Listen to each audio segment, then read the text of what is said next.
Could the Islamic dilemma actually end Islam? For those of you that don't know, here is the dilemma. The Quran claims that Jesus was given the INJEEL, which is basically an Arabic word for gospel. However, if the INJEEL refers to the Gospels as we know them today, as Christians know them today, then core Christian beliefs like the divinity of Christ and the Trinity directly contradict Islamic teachings. So if Jesus was given the INJEEL from God and the INJEEL contradicts Islam, then Jesus was given a revelation from God that literally refutes Islam. Hence, Islam is false. A lot of Muslims actually see the difficulty here and say that the original INJEEL, which must have been Islam friendly, was either lost or corrupted. But this view actually runs into major issues. Not only does it conflict with other Islamic teachings about Christians during the time of Muhammad having access to a written INJEEL, it conflicts with documented history. The Islamic dilemma, as I see it, as I understand it, is basically the difficulty of defining the INJEEL in a way that is not problematic, or at least doesn't lead to obvious falsehoods. I'm Cameron Bertuzzi from Capturing Christianity, and if you couldn't already tell, I've been diving pretty heavily the last few days into the so-called Islamic dilemma. I bought Campbell's The Quran and the Bible, and then also on the opposite side, the study Quran. Investigating this issue is not like my experience investigating the so-called contradictions in the New Testament. There are typically very good, not too implausible solutions on offer. For example, let's look at the temple cleansing. So the synoptics place the temple cleansing event toward the end of Jesus' ministry during the last week, and then John puts it toward the beginning.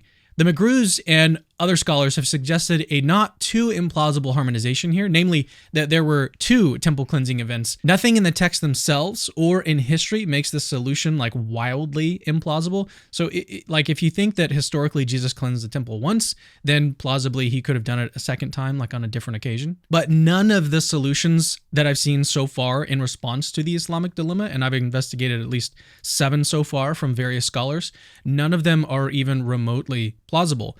Every solution is either inconsistent with other Islamic passages, or it faces serious inconsistencies with known history. Let's now look at one definition or interpretation of the INJEEL, and this one comes from Sunnis. So they say that the Quranic gospel, the INJEEL, is this tangible written scripture that God revealed to Jesus, but then it got corrupted somehow. The problem is that this interpretation clashes with both the Quran and with history. Let's look at history first. So historically, there is no evidence at all that Jesus ever received or wrote down a physical book called the INJEEL that is separate from the 4 Gospels that we have in our New Testament. And even within Islamic tradition itself, you won't find consistent claims or any evidence at all suggesting that Jesus was given some distinct written text like in the way that Muhammad received the Quran. If there were, we'd actually expect to find some sort of defined theological framework within Islam about how this book was transmitted and why it supposedly disappeared or got corrupted somehow. But instead, Islamic sources are either vague or completely silent on this issue. But it gets worse. And I mean so much worse. When you dive into early Christian history, you'll see debates over which books should actually make it into the New Testament canon. So there's different gospels, different letters, and other writings, and these were all in circulation at the time. There were very heated intellectual discussions about which texts are actually authoritative. But here's the thing, in all of these debates, no one ever mentioned a gospel written by Jesus himself. Christians never claimed that Jesus left behind some written document, much less a divinely revealed book to him. The 4 canonical Gospels, Matthew, Mark, Luke, and John, were always seen as the best accounts of Jesus' life and teachings, written by his followers or those that were close to him. If there had been some sort of Islamic-friendly scripture like the INJEEL, as this view suggests, it would have been front and center in these canon disputes. A book directly authored by Jesus himself or something that was revealed to him would have been, for Christians, the most authoritative text imaginable. But there is absolutely no mention of such a thing in early Christian writings or in the discussions about the canon, which very, very, very strongly contradicts this idea that Jesus received some book that later got corrupted. Now, Muslims might argue at this point that this is an argument from silence because it relies on an absence of evidence. Just because early Christian writings don't actually mention the INJEEL, that doesn't mean that it never existed. Muslims might claim that the book was lost or corrupted over time, and that the lack of references to it doesn't necessarily disprove the Islamic view. In response, not all arguments from silence are actually bad. That's a misunderstanding. You got to look at each one case by case. The claim that Jesus received a divinely revealed scripture, the Injeel, would be massive for Christians. If that book ever actually existed, it would have been like the cornerstone of Christian teaching. It wouldn't have just been mentioned or corrupted as a side book. There is no trace of any book like this at all, not in any early Christian writings, not in the intense debates over which books belonged in the New Testament. There is no mention of any book like this anywhere. Also, it's worth noting that in the Study Quran, it actually takes this line of argumentation that I just gave very seriously in their discussion of Surah 3:3, but I'll save that for another video. The point is basically this: if Jesus had been given a divinely revealed book, it would have been the most authoritative document imaginable for Christians. Christians would have been obsessed with it, arguing about it, defending it, but instead, nothing. Like, we get nothing at all. No discussions, no mentions, no trace of a book given directly to Jesus. The silence here is super significant because it's not just this little absence of evidence. It's the absence of something that we would absolutely expect to find.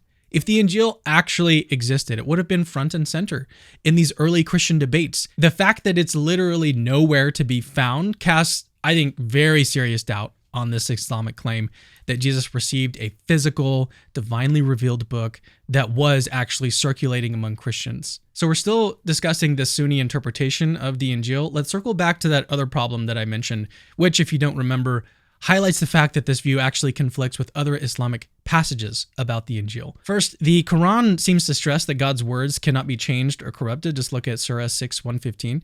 So if the Injeel is truly considered a material revelation from God, the idea that it was corrupted actually conflicts with this Quranic teaching. But second, and more importantly, in several verses, the Quran affirms the divine origin of both the Torah and the Injeel, and even suggests that they were valid sources of guidance at the time of Muhammad.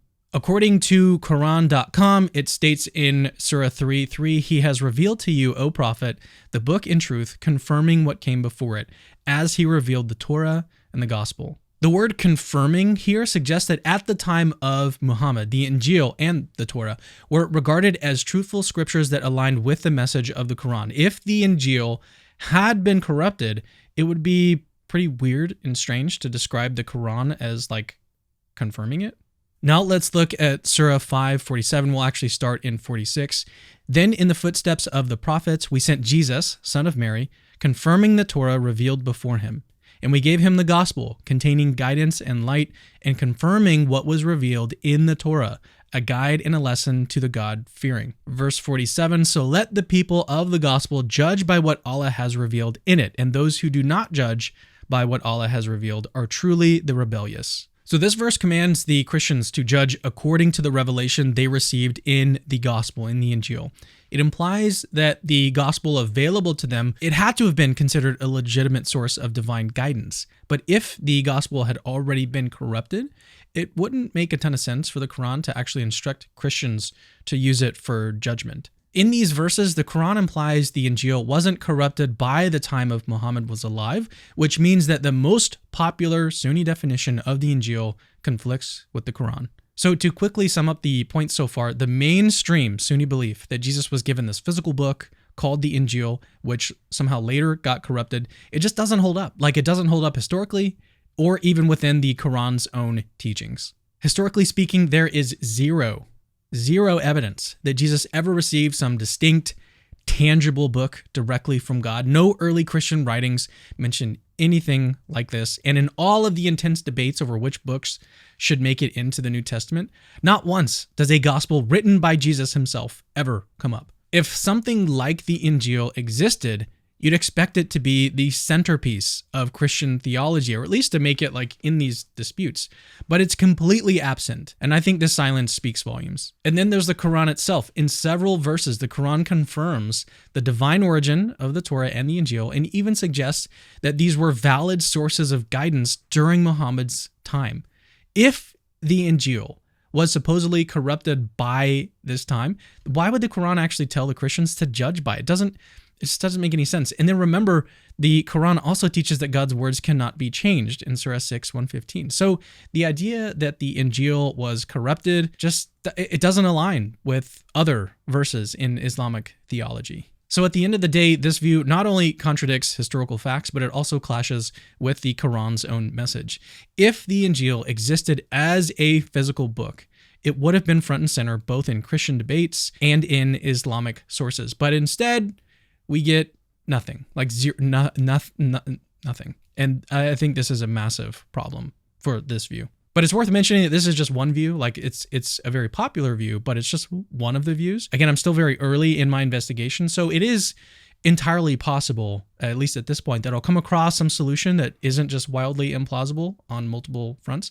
So if you know of one, make sure to share it below in the comments for me. Also, I plan to make more content on this topic as I continue to explore the Islamic dilemma. So make sure to subscribe if you'd like to join me on this journey. And then lastly, remember that Christianity is true.